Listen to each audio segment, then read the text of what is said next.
My sister sabotaged my wedding, then had the nerve to ask for a loan.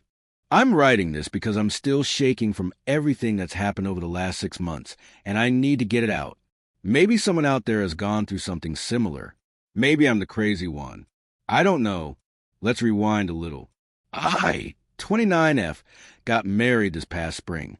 I had been with my now husband, Adam, 31M, for 4 years, and we've been engaged for 1.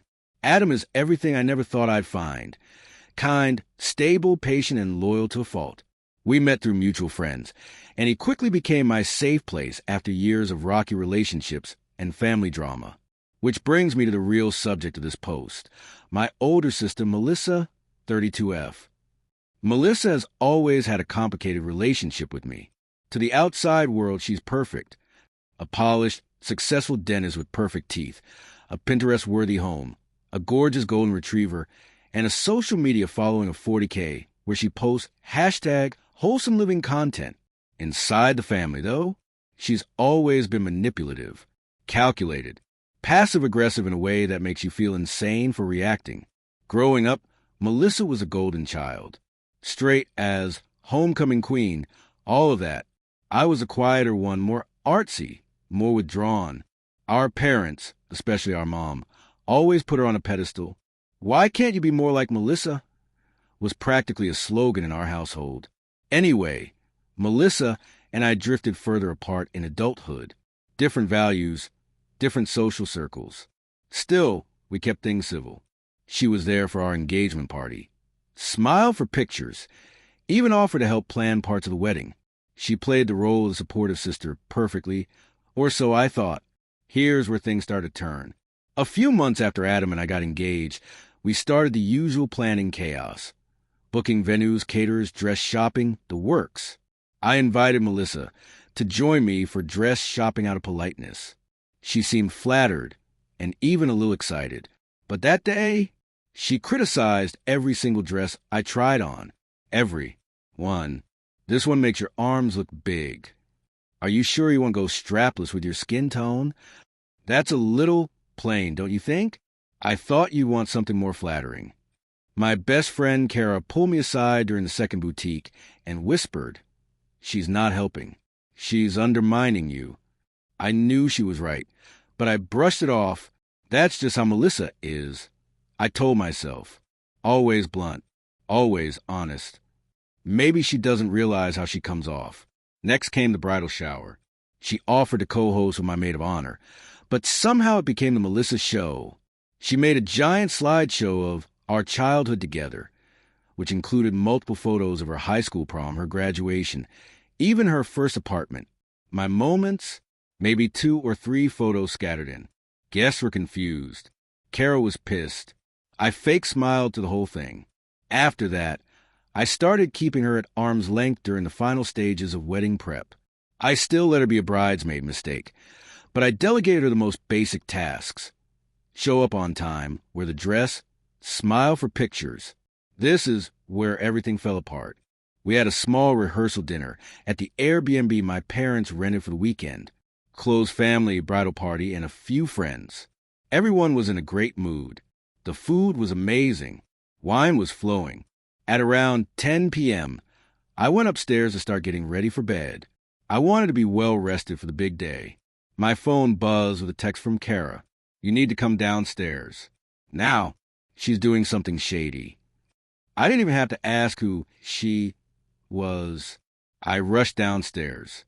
And there was Melissa, drunk or pretending to be, slurring through some kind of toast about how she never really believed in Adam and Opie as a couple, but that she hopes it works out despite their differences. There were guests there, people we had just met that weekend. I was mortified. Adam looked like he'd been punched in the gut. Melissa laughed it off like it was a joke. "Oh, come on. I'm just being real. You guys know I speak my mind." I took her aside, shaking with rage, and said, "What the hell are you doing?" She rolled her eyes. "Relax. If your relationship can't survive one awkward joke, maybe that's a red flag." I told her to leave the Airbnb. She refused.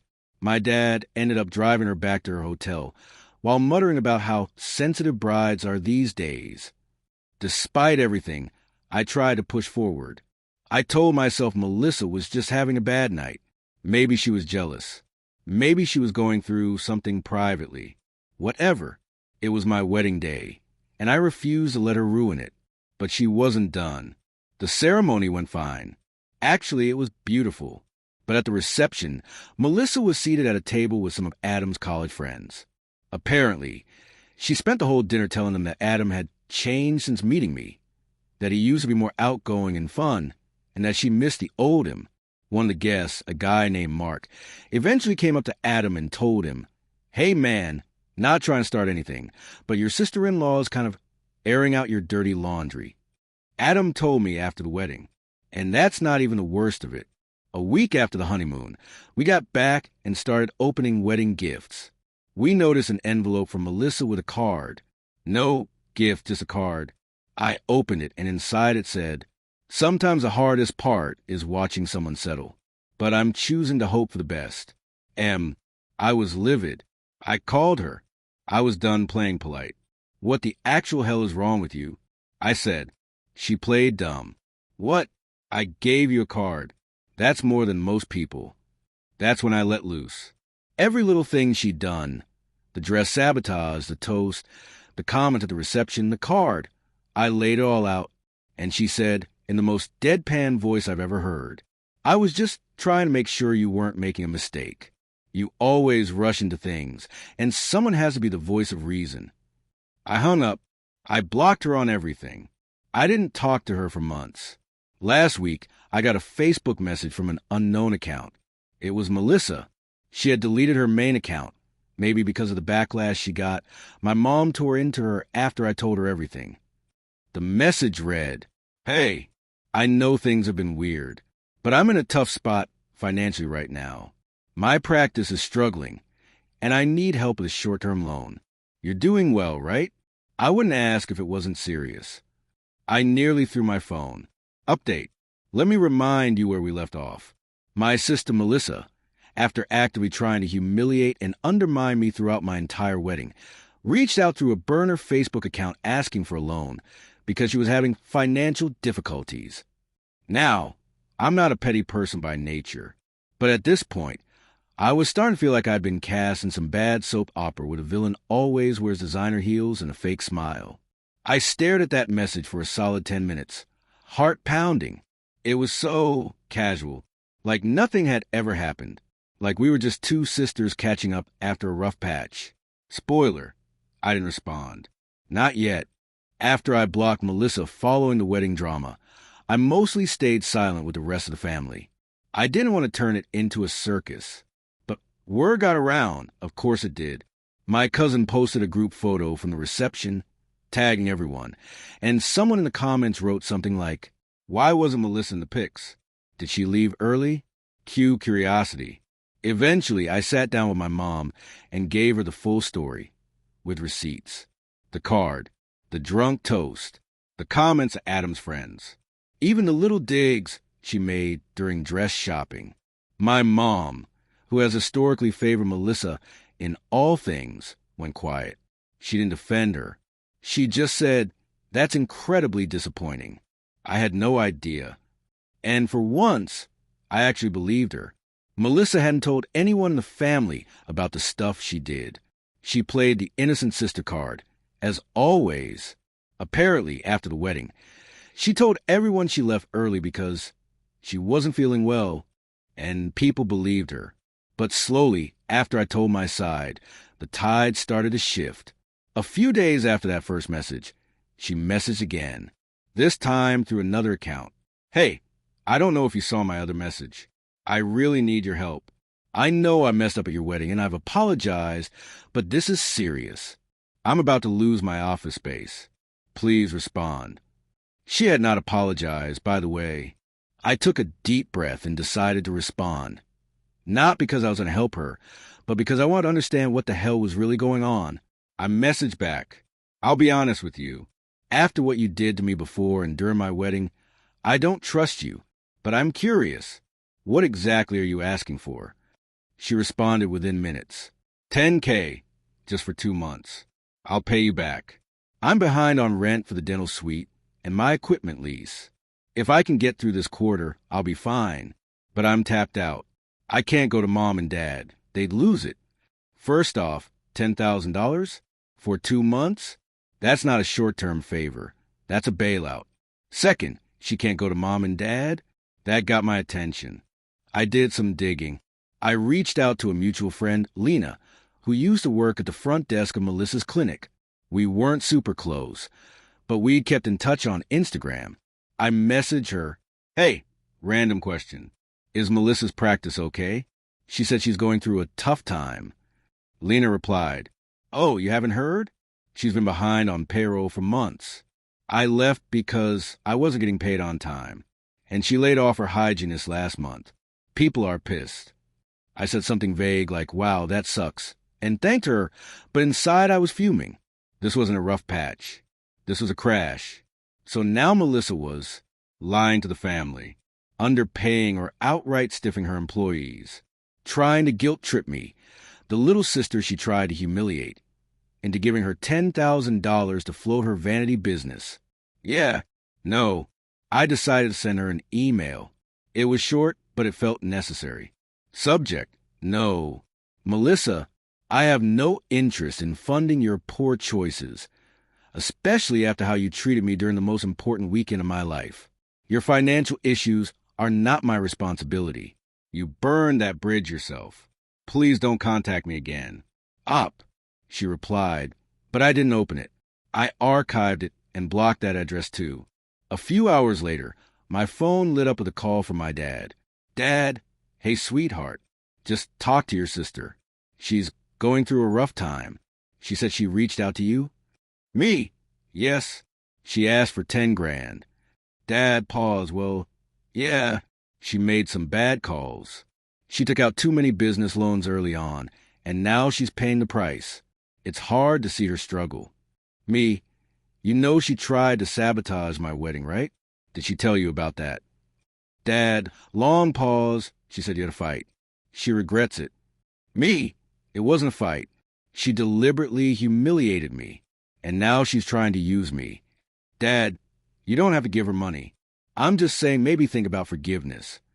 I laughed. I couldn't help it. "Me, forgiveness doesn't mean enabling someone who's never been held accountable. She needs to sit with this one." About 3 weeks later, Melissa's dental practice went under. I didn't even have to snoop. She posted about it on her professional Instagram, a long, dramatic caption about starting over, unexpected closures, and the importance of self-care during life's transitions. She even had the nerve to quote Brené Brown. Commenters were sympathetic. "You'll bounce back." "So sorry," sending hugs. But I saw right through it. She'd finally hit a wall she couldn't talk her way out of. Mom told me privately that Melissa was now freelancing, doing temp work for other clinics, living with a friend, and trying to rebuild. She also said Melissa had taken a break from social media to focus on her mental health. Translation: she was spiraling, and it was finally catching up to her. Last week, I got coffee with Kara, my best friend. She told me something I didn't know, and it nearly made me spit out my drink. Apparently, Melissa had tried to reconnect with Adam, my husband, through LinkedIn. She sent him a message along the lines of, "Hey, hope you and Opie are doing okay. I know things got tense. Just wanted to say I always respected you. Let me know if you ever need anything from my network." Adam didn't reply. He just showed me the message, raised an eyebrow, and said, "She's still playing games, huh?" Yep. By this point, I was emotionally done with Melissa. She had wrecked my wedding, tried to lie her way back into my life, and when that failed, attempted to crawl into my husband's DMs like nothing had happened. Every time I thought the drama was over, she found a new way to twist the knife. But here's the thing. I'm not a revenge-seeking type by nature. I don't scream, I don't throw wine glasses, and I don't post Instagram call-outs, tempting though it was. I'm more the watch quietly, learn everything, then make my move type. And now, it was time to make my move. The next step in this mess was confronting the people who'd let Melissa get away with her nonsense for years. My parents. After the LinkedIn stunt, I invited my mom and dad over for dinner. I didn't tell them what was about ahead of time, but I made it clear that I needed a serious conversation. They showed up with wine, and that passive, we're pretending things are normal, energy they always bring when there's drama in the family. Classic avoidance. Melissa probably inherited it. We sat down over pasta, and after some small talk, I just said it. We need to talk about how you've enabled Melissa's behavior her entire life, and how it's affected me now. My mom blinked like I'd slapped her. My dad got very still. I could see the fight or flight instinct kicking in. I'm not trying to attack anyone. I continued. But you need to understand how hurt I've been. Not just by her. By you. You watched her sabotage my wedding and still took her side when she came crawling for money. My mom opened her mouth, then closed it. For once, she didn't have a polished answer. So I kept going. She manipulated everyone around her, including you, for years. And instead of calling it out, you made excuses. You let her believe she was untouchable.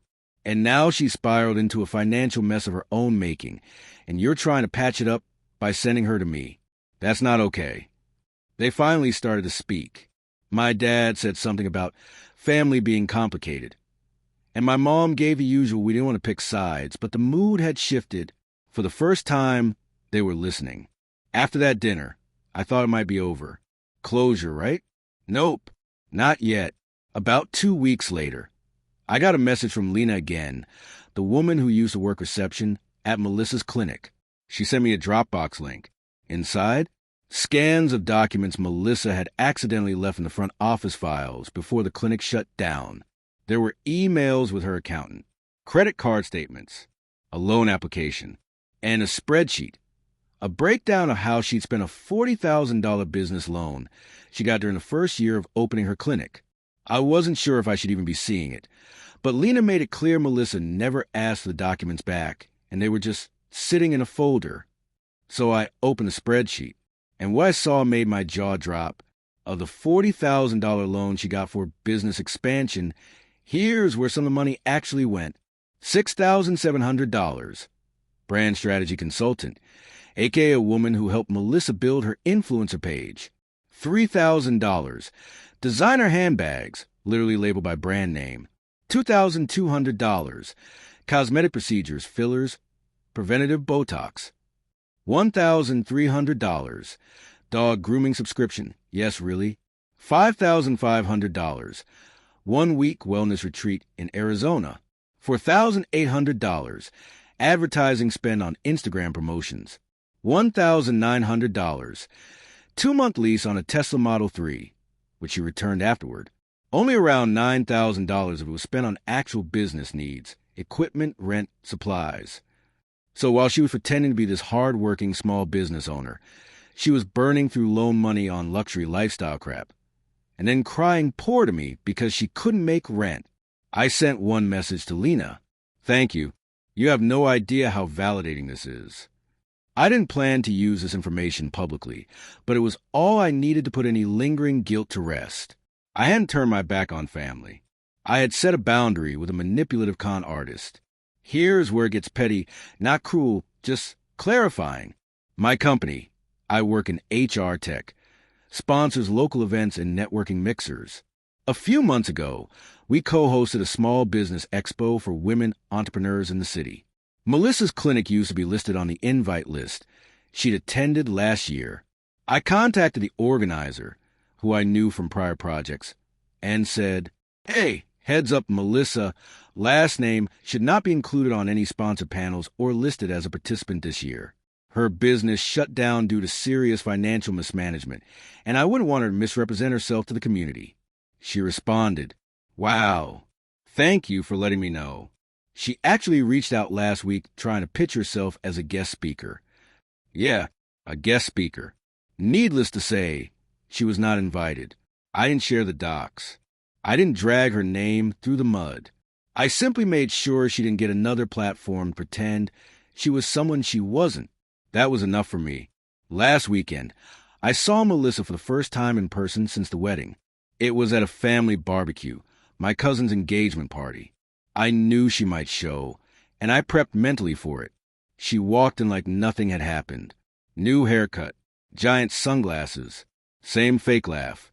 She approached me cautiously, wine glass in hand. "Hey, you look great. I heard you got promoted.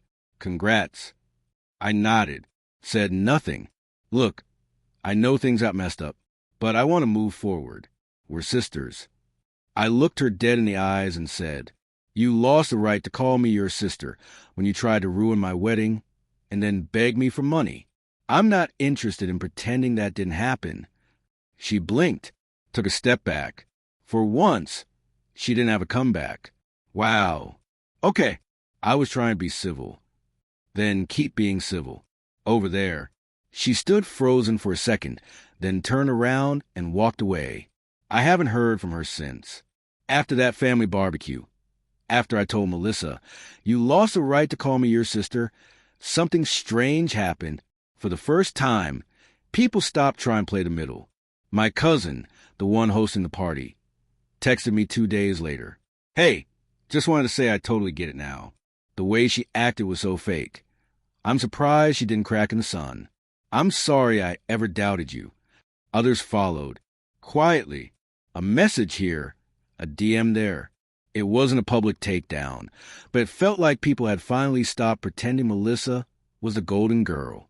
Even my dad called me, not to defend her, but to apologize. "You were right," he said. "We failed you by letting her get away with so much." That's all he said. No excuses, no qualifiers, just that.